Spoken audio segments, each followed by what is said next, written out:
how complicated is it to invest in the alternative market? Well, first, you need a lot of money, but you also need to have access to good information that will allow you to calculate the risk of your investment. And that's in this context that I did my project for BlackRock. So first, let's discuss about what are alternatives. And let me give you an example. Real estate.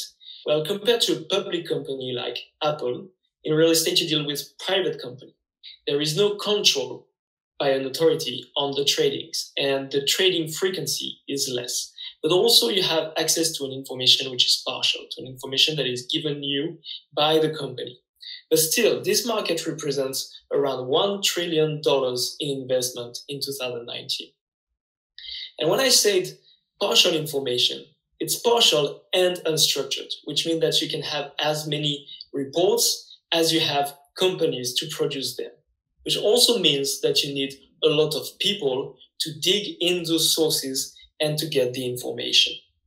Now think about what happens if you have a disruptive event like a virus pandemic, like right now. Well, as an investor, you need to quickly assess the exposure of your investment in order to change your investment if you want to. For example, if you have investments in manufacturing, you want to know how much of the production of the company is in China and in Europe. And if you do that by hand, it takes time. And this time is money.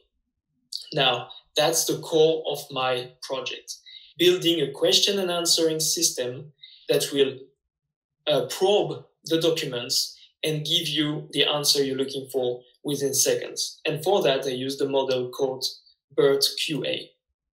This model is a natural language processing model. It is based on a language model that has been trained with a question and answer dataset from Wikipedia. Now, natural language processing is one of the most complicated tasks to be done with artificial intelligence. But it is remarkable to see that for question answering and gathering information from text, these models can be more accurate than a human being. Now, my BERT QA model has a problem. It has been trained on 100,000 examples from Wikipedia, and those examples show a diversity of words, diversity of context, which means that we can ask ourselves how performing is the dataset on the model, on the dataset, which is only composed of financial reports. Financial reports means specific words and also words used in a specific context.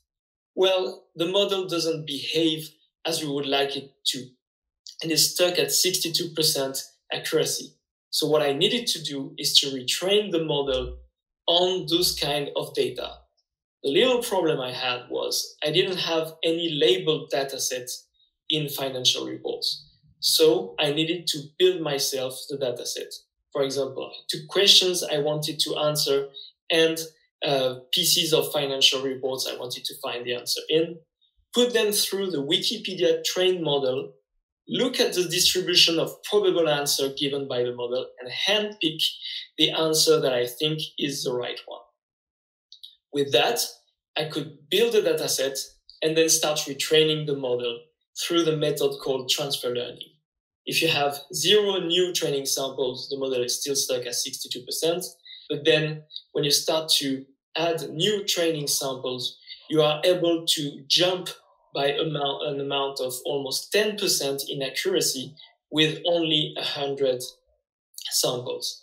And you can expect to reach the 92% accuracy that you can have on the Wikipedia dataset with more and more samples in the model.